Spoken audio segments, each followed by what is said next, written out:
My husband and I were at the supermarket, and our baby was being especially fussy, so he took her for a quick drive, the motion of which usually calms her down. It only took about 10 minutes to settle her, and I was still in the store, but was unsure how much longer I'd be, and there's poor cell reception inside, so he pulled back into the parking lot to wait for me. It was an unseasonably nice day, so he took her in her car seat to sit on one of the benches outside the store. He took a business call and had just sat them down, absent-mindedly rocking the carrier, when a woman, well-dressed, mid-30s, average height, fit build, approached them. It's not uncommon for people to ask to play with our baby. She's got big rosy cheeks, soft wisps of gold hair, and the most adorable, gurgly, toothless grin, especially when she's deep into a good nap. But her nap schedule is paramount, so my husband was preparing to tell the woman she actually couldn't play with our baby right then. She walked over right in their direction, brimming with nonchalant confidence, and before he can even finish his sentence explaining she was napping and not to be touched, she picked up the carrier and started walking off. He was in shock for a minute, not fully believing someone would be ballsy enough to do something so sinister in plain daylight, so he said, "Excuse me," put her down as his panic mounted. She remained calm this entire time, but when he called after her, she started walking away more briskly than when she'd approached. He ran full speed ahead, tried to grapple the carrier out of her hands, finally resulting to restraining her arms. This woman yells help. He's trying to take my baby, kidnapping 911, help kicking him in the shin and pulling a pink bottle of pepper spray out of her handbag. Of course, no one in the parking lot was clocking the earlier interaction and assumed he really was a kidnapper, a lone man in a Deadpool t-shirt versus a tiny, well-dressed woman. Immediately, a man knocked my husband to the ground and was holding him down. He could hear bystanders encouraging the woman to file a police report, but she was doing a very convincing job, acting shaken up, and insisted she just wanted to get home. To make matters worse for my husband, she was driving a minivan. He was in a raw state of panic, realizing the entire parking lot had banded together to inadvertently facilitate the kidnapping of our daughter. He was begging and pleading with them, but no one was listening. They just kept screaming at him that the jig was up and he needed to lie still and wait for police and stop terrorizing a young mother. My husband finally had the novel idea to show them family pictures on his phone. But too panicked to think clearly, this manifested as him shouting, "I have pictures of the baby on my phone," which, of course, everyone interpreted as him having either stalking photos or worse, pornographic images of the baby.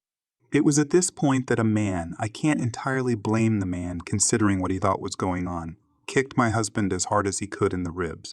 It was at this point I was coming out of the store and I thought he was being robbed by these people. I was yelling for security, so panicked my chest constricted and I could barely get any sound out. It was only then I realized he did not have our baby with him. When I saw she was being held by a woman, I was relieved.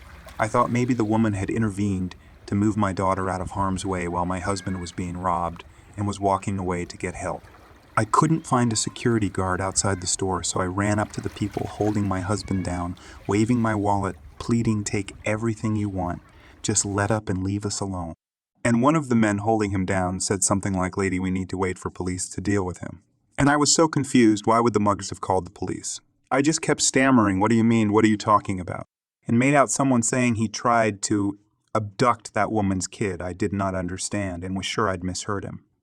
My husband would never hurt a child. And we have 4 kids. If he were going to commit a crime, bringing home another kid would be at the bottom of his list. I kept trying to understand what the man was saying, and suddenly it all clicked.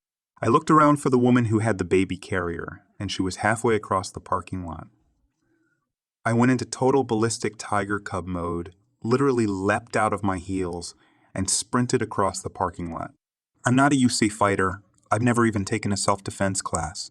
So all I could think to do was grab the woman by her hair and squeeze her throat with my other hand, which didn't do much. She was getting away, even as I grappled with her. Amazingly, none of the other bystanders had yet to connect that my husband was telling the truth and this woman was absconding with my baby. I yanked on her hair as hard as I could, and that was enough to make her drop the carrier. I was so scared and surprised that I actually just threw myself on top of the carrier, covering the entire thing like a blanket, and stayed that way without saying or doing anything else. The woman left. Not one person tried to stop her. Even though she was clearly leaving without the child she claimed was hers, which would be pretty damn incriminating if I'd watched this scene unfold. Within the next couple minutes, police had arrived. After all that, there were still several bystanders who explained it as my husband trying to kidnap the baby. The police, to my horror, assumed that she must not have had bad intentions. The first questions they asked me after getting her description weren't investigative. They were questions thinly veiled trying to convince me not to pursue charges. Still placing blame on my husband. A small sampling. Do your husband and the baby look dissimilar? Is there a chance she thought he was abducting the baby and she was trying to intervene? Could your husband have been doing something inappropriate or violent to the baby that would make her feel compelled to extricate the baby from the situation? Did she seem groggy or confused? Could she have mistaken either of them for her own family members? They spent more time verifying that the baby was actually mine than they concerned themselves with the fact that the baby was not actually hers. My husband had called his brother at that point, who works in an office with a lot of lawyers, and connected with one ASAP who gave us the priceless advice to get every officer's name and badge number to request copies of the store's security tapes right away and to escalate our complaint higher up the chain if these officers weren't taking us seriously.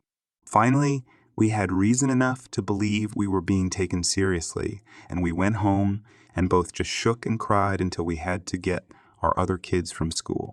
My husband is seething with rage and grappling with a feeling of helplessness from how little he was able to do, and has 2 cracked ribs from when the man kicked him.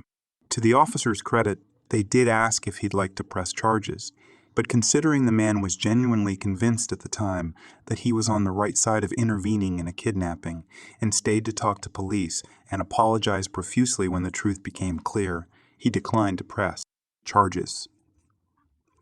Amazingly and frustratingly, there were still people who stuck around to talk to police who were giving my husband dirty looks, and one man who even implored the police to involve key Ps to verify it was really our baby. Parking lot kidnapper and parking lot skeptics. You better hope we don't meet. Edit. Thank you very much for the premium and Happy New Year. Edit. Thank you so much for the good and Happy New Year. Edit.